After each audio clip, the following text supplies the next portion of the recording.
Greetings, Lumen students. It's week 12, and this is your Monday video. We're going to begin with a fun Thanksgiving story because I'm excited for the holiday, and then we're going to work on an action item, 12.1. So let's read Turkey Trouble.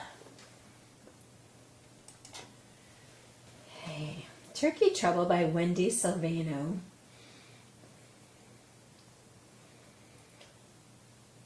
Illustrated by Lee Harper.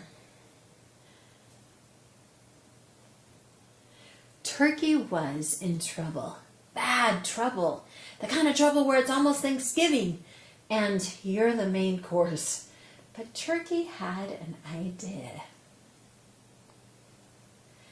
What if he didn't look like a turkey? What if he looked like a horse? Surely Farmer Jake wouldn't eat a horse for Thanksgiving. His costume wasn't bad. In fact, Turkey looked just like a horse. Almost.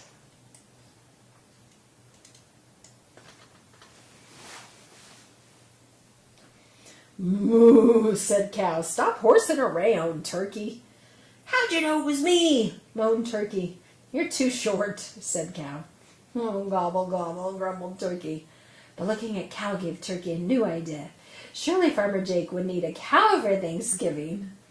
His costume wasn't bad. In fact, Turkey looked just like a cow. Almost.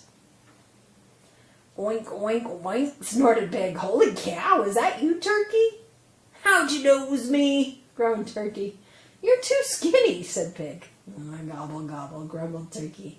But looking at Pig gave Turkey a new idea. Surely Farmer Jake wouldn't eat a pig for Thanksgiving. His costume wasn't bad. In fact, Turkey looked just like a pig. Almost. Bah, bah, bleated Sheep. Quit being a ham, Turkey. How'd you know it was me? Wailed Turkey. You're too clean, said Sheep. Gobble, gobble, grumbled Turkey. But looking at Sheep gave Turkey a new idea. Surely Farmer Jake wouldn't eat a sheep for Thanksgiving. His costume wasn't bad. In fact, Turkey looked just like a sheep. Almost. Cock-a-doodle-doo, crowed Rooster. Bad idea, Turkey. How'd you know it was me? Howled Turkey. You're too brown, squawked Rooster. Gobble, gobble, grumbled Turkey. But looking at Rooster gave Turkey a new idea. In fact, it was his best idea yet. He already looked a lot like Rooster. This costume would be easy. Surely Farmer Jake wouldn't eat a rooster for Thanksgiving. Or would he? Rooster might be his next choice, Turkey worried, since roosters and turkeys look so much alike. Oh, gobble, gobble. Farmer Jake came into the barn. Turkey, Turkey, Turkey, come out, wherever you are. Where's that turkey? Asked Farmer Jake's wife. I don't know, he said. I've looked everywhere. Oh dear, what would we do without a turkey for Thanksgiving? Well, we could always eat the rooster, I guess. Oh no, not Rooster, thought Turkey. He looked around desperately for one more idea. And then he found it. His costume wasn't bad. In fact, it was Turkey's best yet. Ding dong. Happy Thanksgiving! Did you order a pizza? Asked Farmer Jake's wife. Nope, he said. But it's a good idea. So they all sat down and gobbled up the pizza. It was Turkey's best Thanksgiving ever. The end. Turkey's Pizza Farm. He's dreaming about it. All right, today you're going to be learning about, we're going to be doing dependent clauses this week. And action item 12.1 has you focus on some of the subordinating conjunctions that are important to learn. And actually challenges you even to memorize some of those. And so we're going to look at the ones that involve kind of addition. And we're going to work on talking about this story using the words first, second, third, fourth, and then finally. And I want you to think about if you could retell this story using these subordinating conjunctions. Okay, first, what does Turkey do?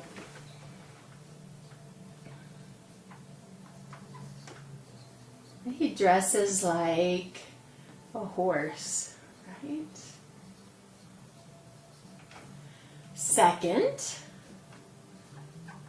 Turkey dresses like cow. Third, what's third? Do you remember?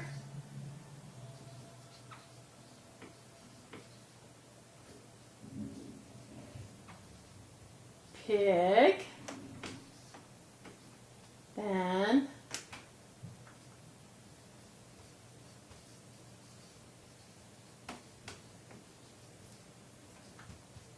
remember what's next?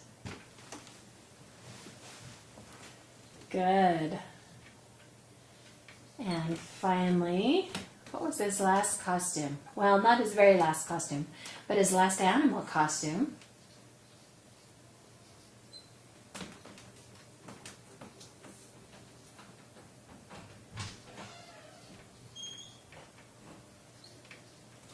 Okay, then we could use, so those subordinating conjunctions are great for telling a story. And there's others, okay, that are important and that you use a lot. And one of them is then he, okay, delivers a pizza. And we have a summary of our whole story using addition subordinating conjunctions, and the list of those is found in action item 12.1. Challenges you to try to memorize a bunch of these. So these numbered ones are pretty easy to remember. How about then? Some of the others are further and furthermore.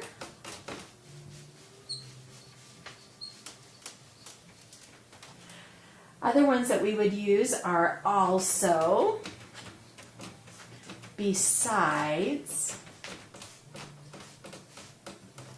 again,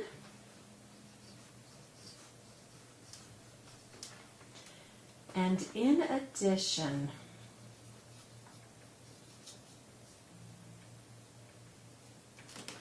Hey, sorry, my writing on that last one is not very good at all.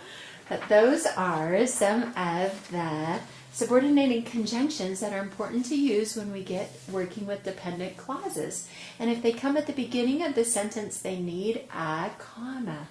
And so you can see that we have written those commas there.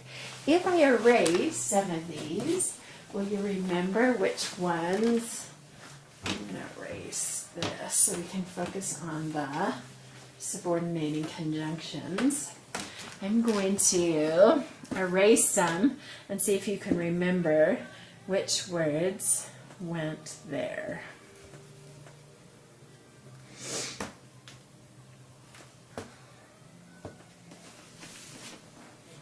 Okay, which words did I erase, students? Can you tell? Well, this one's easy, right? Good. Second.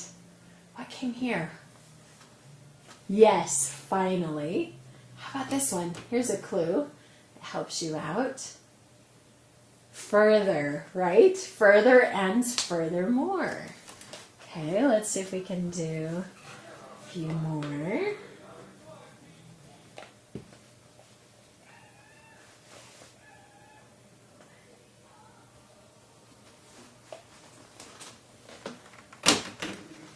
Okay, so I had one right here. Good. Fourth. After finally, how did we end our summary? then. Good. Another addition word kind of combines a couple of things together. We would say also. Good. Okay, one more time. I'm going to take away a few more.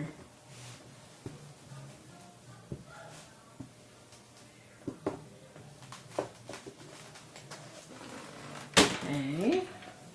What was up here? Easy. First, right? Okay, what came right here? Do you remember what was after besides? Also and in addition. Okay, so it reminds you that those type of subordinating conjunction you use if you want to add things kind of in a sequence or combine two things together, right? Awesome. So memorizing one of those lists of subordinating conjunctions was one of your action items for this week. So practice those just a little bit more, and then you can submit that what you memorized to me as well. This week we're going to be reviewing our spelling words. We've had 8 weeks of homonyms, and I want to just review a couple of them with you. Okay, I want you to think about what I am talking about, or how you would spell these words as I say each sentence, and see if you get them right. I'm going to try to do this rapidly. We're going to play kind of a game in that you need to be able to guess how to spell each of these words in 1 minute. As I let this sound timer run down, I'm going to try to say 6 sentences as quickly as I can for each of these words, and you tell me how to spell them. Write them down, 1 through 6, just on a scrap piece of paper as we play. Okay, are you ready? On your mark, get set, go. I am so excited for my new shoes. Do you love my new haircut? And it's just like a new day around here. I just feel like a new person. I knew someone famous back in the day. I knew John Schmidt when he was younger. He's one of the piano guys. And I also knew someone else. I can't remember. How do I spell that kind of new, students? And I haven't been to Africa to see a new, but I would love to. Those kinds of news are so cool. Oh dang. Well, I only got those 3 done in 1 minute, but we'll do the other 3 again with the timer. So see if you can guess how to spell each of these review spelling words. On your mark, get set, go. It's supposed to be, it's supposed to rain on Monday and snow. I'm really worried about that, so I don't like the rain a lot. Good. If you are riding a horse, you need to pull on his reins to stop him, and you need to use those reins to get him to go one way or the other. If you pull on this rein, then he'll go left. Okay. Did you get that spelling right? And then finally, the king, who is the queen, is the one who reigns right now in England. It's Queen Elizabeth II, and her reign has been very, very long. She's lived a long time. So, R-E-I-G-N, reign. Good job. I'd like you to review and practice, students, with those words this week. We're going to have just go back over each of your lists. I'm going to have a list of all of our homonyms or homophones on for week 12 there for you to review, and we'll practice them before we move on and get some more going. I'm going to end today by telling you about our next history research project, and I'm going to write down the instructions for that for you little students right here. But before I do that, I want to read a little bit more in 7 Wonders of Sassafras Springs.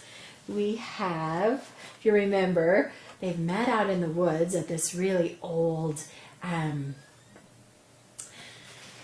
outhouse, and Coogie Jackson is saying that he has a story about a wonder. Hey?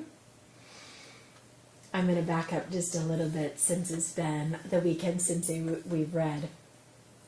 Do you want to know this dang wonder or not? Coogie said. It sounded like a challenge. I'm listening, I told him. But I still didn't sit down. Coogie Jackson's story, Flight from Georgia, is my pa's story, but he don't tell it often because he figures no one would believe in. The truth is hard to swallow sometimes. Anyway,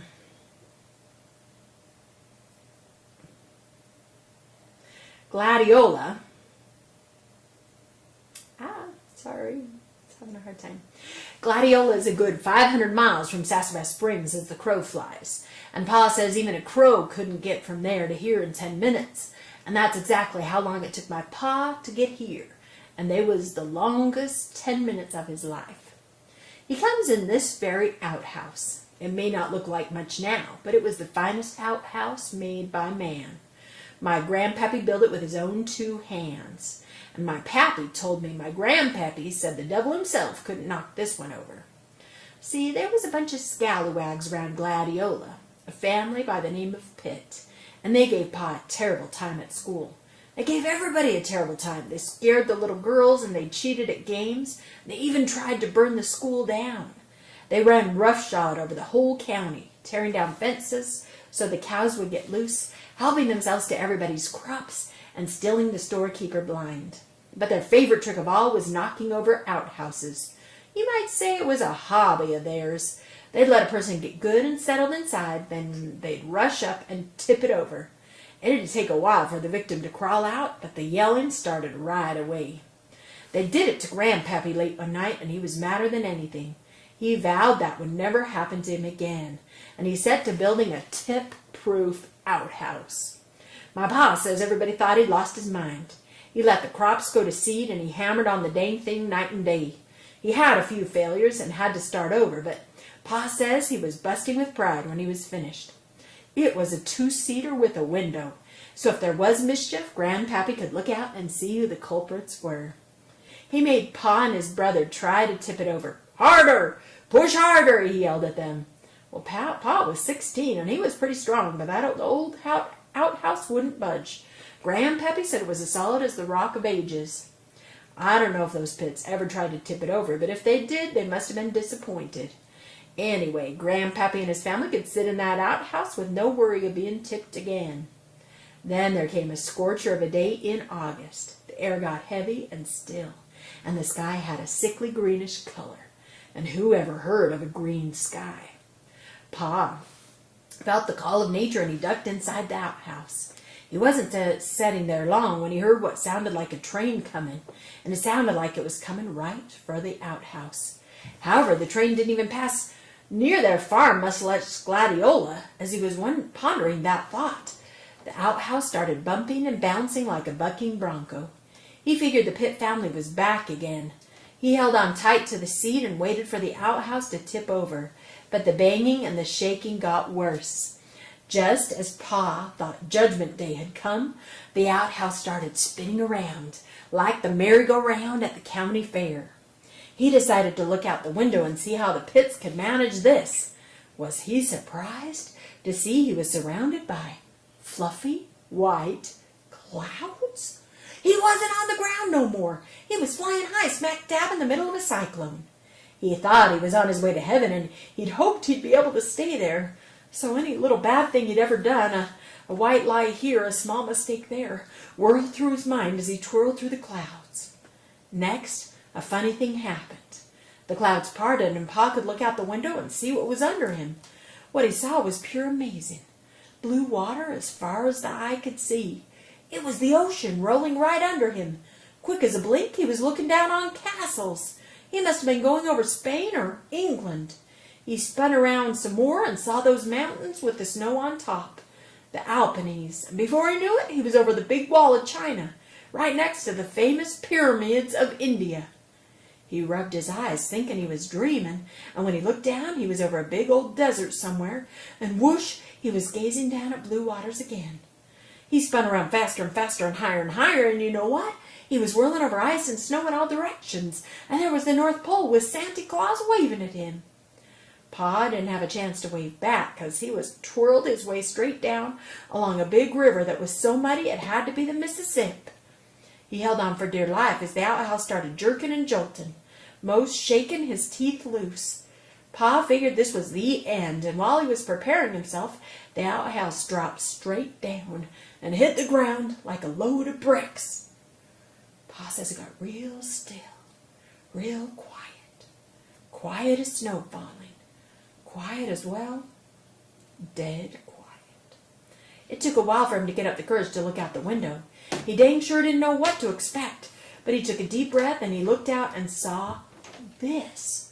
He had landed on this actual spot, all the way from Gladiola, Georgia, clear across the world to Sassafras Springs, by way of one of the biggest, baddest cyclones to hit the country.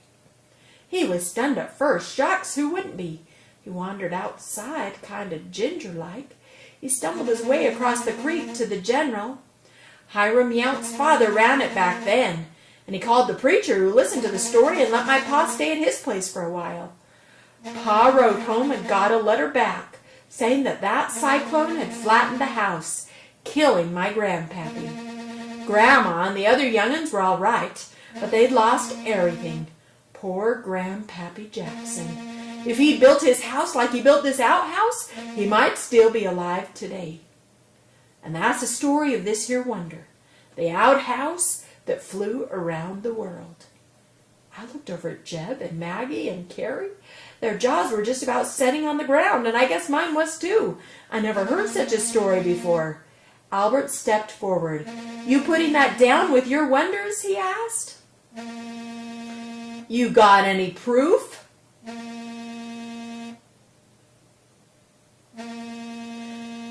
Albert, sorry.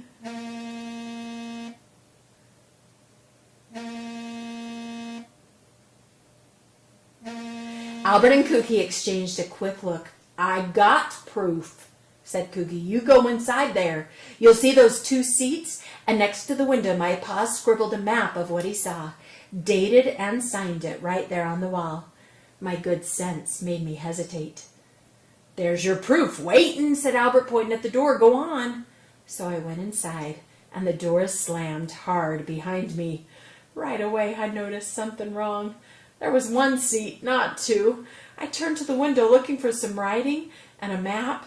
I realized I'd been had about 1 second before that rickety-rackety falling down outhouse tipped on its side. I crashed down with it and lay there listening to Kooky and Albert whooping and hollering outside, and Jeb and the girls giggling up a storm. I'd been had. I should have known better. I was probably the only person in Sassafras Springs, except for Violet Rowan, who knew the Great Pyramid was in Egypt, not in India like he said. And that thing about Santa Claus waving, well, like I said, I'd been had. I crawled over to the window, which was way down low to the ground. "Go eat some leaves, Kooky Jackson," I shouted. "Go eat poison ivy." He kept on laughing, and I didn't blame him. Sal came up to the window, sniffing and whining, but I was in no hurry to get up. I sat in there thinking until the light coming in through the window started to fade. "You can come out now. They're gone," I finally heard Jeb say. I crawled out through the window. "That Kooky," I grumbled, brushing spider webs off my clothes. "Sorry you got tricked," said Jeb. "It was a good whopper, though, don't you think?" "Yep, but it wasn't a wonder," Jeb snickered. "That thing about Santa Claus, that was good." I shook my head. "Kooky Jackson, it would say or do anything." On my way home, I wondered how long it would take me to live the whole thing down. The girls had already told Ray Ellen, no doubt.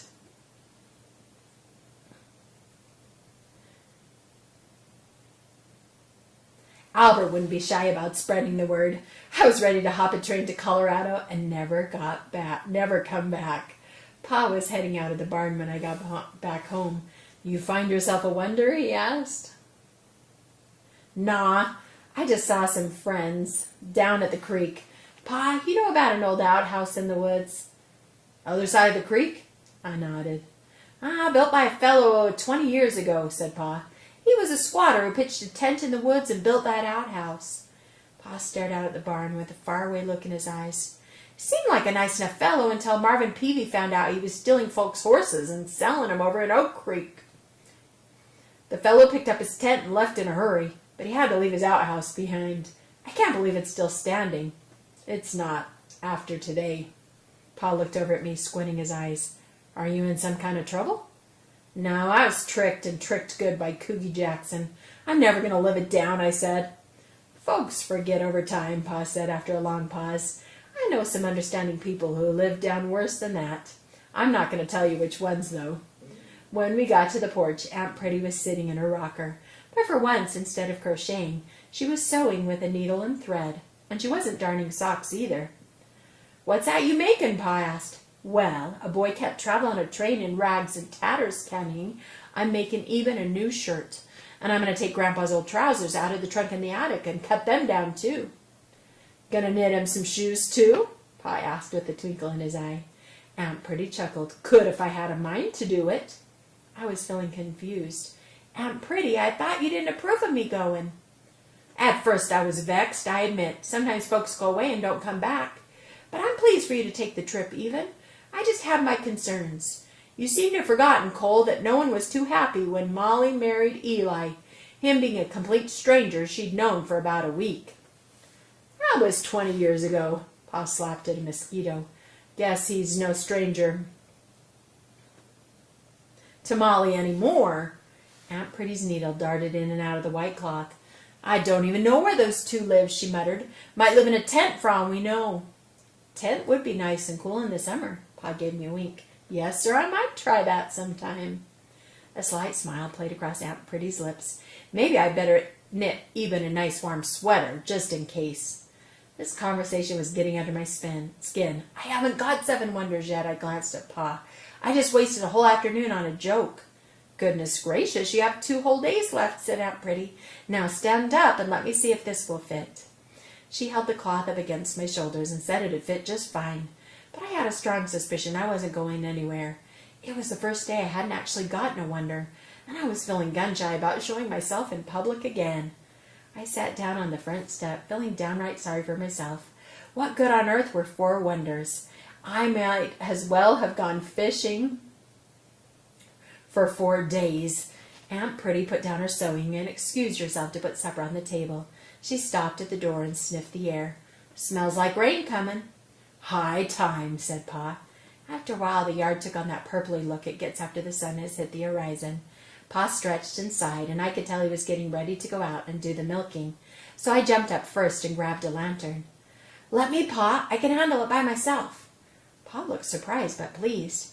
I was pleased, too, since Mert and Mabel were probably the only 2 females in Sassafras Springs that hadn't heard about the outhouse yet. I was relaxing to the steady splashing of the milk hitting the pail when I heard a rustling noise. Mert looked nervous, and Sal jumped up and ran to the barn door. Standing in the doorway was Trouble herself, Ray Ellen Hubble, carrying a raggedy old burlap bag. What are you doing here? My tone of voice made it clear I wasn't happy to see her. You need another wonderful, so I figured if you're not going to come to see me, I'll bring it to you. She raised the burlap sack so I could see it. I sighed. Ray Ellen, I'm milking here. She perched herself on a hay bale and said, I can wait. Wait she did, for Mert was not a cow to be hurried, and neither was Mabel. Just about the time I was finished, Pa came out to take the milk buckets. He didn't seem surprised to see Ray Ellen there. He just said, howdy, and told me he'd have Aunt Pretty hold my supper for me while I entertained my guest. I was about to say that guests were folks you actually invited, but I knew he'd get on to me for being rude. Once he was gone, Ray Ellen slid off the hay bale and brought her sack over to me. Do you want to see my wonderful or not? It better be good, I warned her. Ray Ellen led me to the window, carefully opened the bag, and reached inside. I hope you enjoyed Coogie Jackson's story, students, about his wonder of the world. Let's talk just briefly about the history research assignment that you're going to be working on now. So we're going to be doing the medieval times. And you get to choose one of these 4 topics to learn a little bit more about.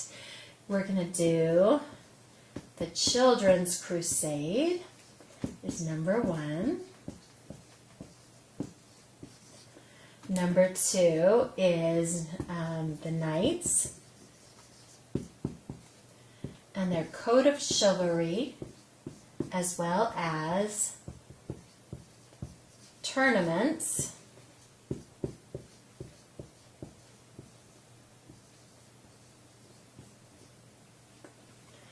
Number 3, Saints and their martyrdom or relics. And number 4 is peasants and the Black Plague.